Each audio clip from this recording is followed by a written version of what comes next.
Hello everyone, welcome to Bong study app. তো আজকে আমরা থার্মোডাইনামিক্স চ্যাপ্টার রিভিশন করব throw P by Q.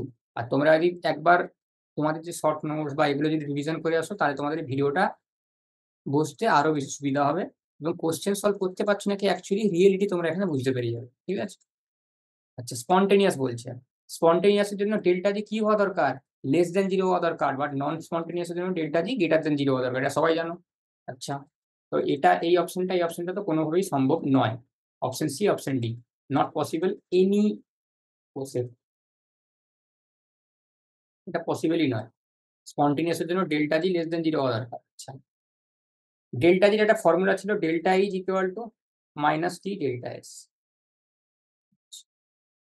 Delta is যদি negative হয়, একটা পসিবিলিটি হবে, বা ডেল্টা যদি পজিটিভ হয়, তাহলে ডেল্টা জি নেগেটিভ হওয়ার পসিবিলিটি অনেকটা কমে যায়। তো ডেল্টা এই যে অ্যাকচুয়ালি নেগেটিভ হওয়া দরকার, এটা অ্যাকচুয়ালি থিওরিটিক্যাল কোশ্চেন। বাট আমি তোমাকে একটু লজিক্যালি বোঝানোর যে ট্রাই করছি জাস্ট, যাতে তোমরা মনে রাখতে পারো জিনিসটা। স্পন্টেনিয়াস কোশ্চেনের জন্য সমস্ত ভাবে মনে রাখবে ডেল্টা জি, delta H, delta S less than zero হওয়া দরকার। ঠিক আছে, এটা তোমাকে মনে রাখতে হবে ফর পলিমারাইজেশন রিঅ্যাকশন। চলো আগে যা যাক। Which of the following is incorrect? Incorrect statement জিজ্ঞাসা করছে। ইনকারেক্ট স্টেটমেন্টটা জিজ্ঞাসা করতে সিস্টেমের কি সমস্ত সময় গ্রেটার দেন জিরো হবে ডেল্টা জির ভ্যালু?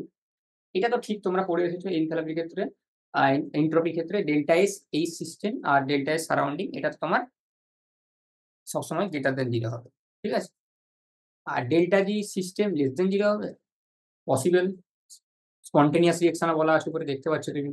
স্পন্টেনিয়াসের জন্য কখনো delta G greater than zero হয়, স্পন্টেনিয়াসের জন্য ডেল্টা জি সবসময় লেস দেন জিরো হয়। অপশন এ এখান থেকে ক্লিয়ারলি আমরা পেয়ে যাবো। এগুলো ঠিক, এটাও ঠিক, এটাও ঠিক, এটা ভুল ছিল, তাই জন্য এটা ট্রু, কারণ ইনকারেক্ট জিজ্ঞাসা করছে। আচ্ছা, আগে যা যাক এবার। স্পন্টেনিয়াস রিঅ্যাকশন আবার ডেল্টা জি ডেল্টা এস কি পজিটিভ হওয়া দরকার না নেগেটিভ হওয়া দরকার? এক্ষুনি দেখালাম। আচ্ছা, ডেল্টা জি এর ফর্মুলা কি ছিল? Delta H minus T delta S.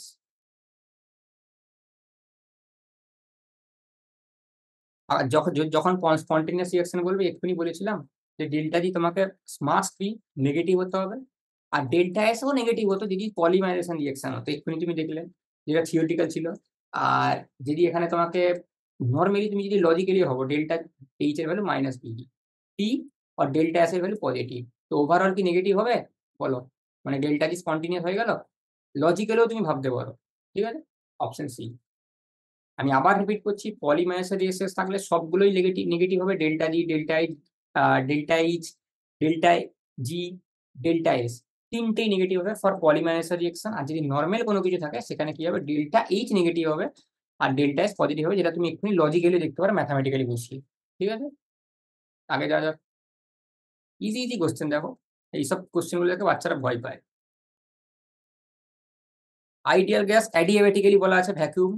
Which of the following is correct for the given process? আচ্ছা, অ্যাডিয়াবেটিকের জন্য কি হয়? ভ্যাকুয়াম বলা আছে, তো ওয়ার্ক ডান জিরো হবে, তুমি জানো। আর অ্যাডিয়াবেটিকের জন্য হিট এক্সচেঞ্জ জিরো হয়, জানো তুমি। তো ডেল্টা ইপি ছিল আমাদের first law of thermodynamics, delta Q plus delta W. For chemistry, physics में কি হতো? Delta Q minus delta W. আর কেমিস্ট্রি কি হয়? Delta Q plus delta W. তো দুটোই যদি জিরো হয়, ডেল্টা ই কি হবে? জিরো হবে। Option C. কিছু ছিল কোশ্চেনগুলো, একদম ইজি কোশ্চেন, আর এগুলো রিসেন্ট ইয়ারের কোশ্চেন। ঠিক আছে, আমি কোনো পুরানো বছরের কোশ্চেন নিয়ে আসিনি, এগুলো রিসেন্ট ইয়ারের কোশ্চেন। ইকুইলিব্রিয়াম রিঅ্যাকশন বলা আছে।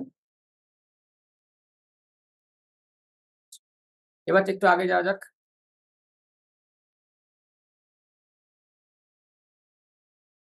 কি বলছে দেখা যাক কোশ্চেনে। আচ্ছা, কোশ্চেনে কি বলছে?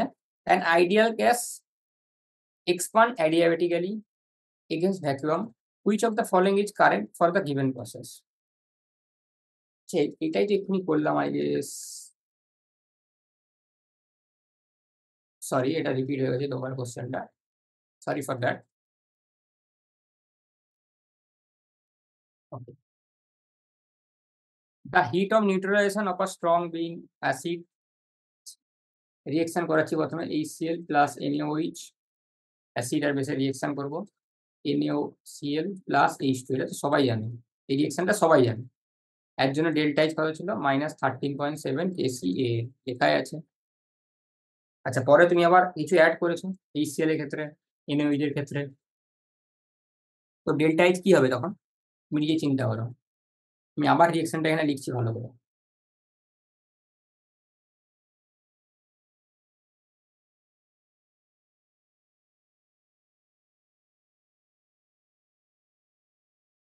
0.6, 0.25। তো লিমিটিং রিয়েজেন্ট কোনটা?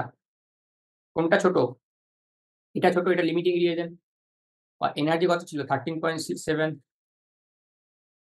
তো সুইচ মাল্টিপ্লাই করে দেবে, 13.7 ইন্টু 0.25 হয়ে যাবে তোমার কাছে 3.425 KCL।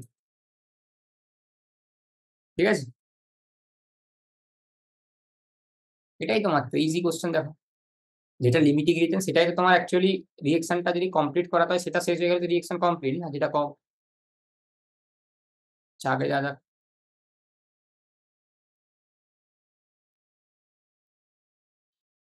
তো তোমাদের থার্মোডাইনামিক্সের যতগুলো কোশ্চেন পড়ানো উচিত রিভিশনের পারপোসের জন্য, সমস্ত রকম টাইপ কোশ্চেন এখানে কভার আপ হয়ে গেছে। তোমাদেরকে বেশি চিন্তা করার দরকার নেই। তোমাদেরকে শুধু থার্মোডাইনামিক্সের যে নোটসটা তোমাদের ছিল আরেকবার দেখে নাও, আর এই ভিডিওটার যে লেকচারের নোটসটা আছে সেটা আরেকবার খুলে দেখে নিই। থার্মোডাইনামিক্সের কোশ্চেন মোরলেস সমস্ত রকম টাইপ কভার আপ করার চেষ্টা করেছি। কিছু যদি টাইপ ছুটে থাকে সেটা তোমাদের নিজের দিক থেকে একবার করে নিই। ঠিক আছে, তো আজকের জন্য এটাই। নেক্সট ভিডিওতে দেখা হচ্ছে, ততক্ষণের জন্য বাই, টেক কেয়ার, সে ভীষণ।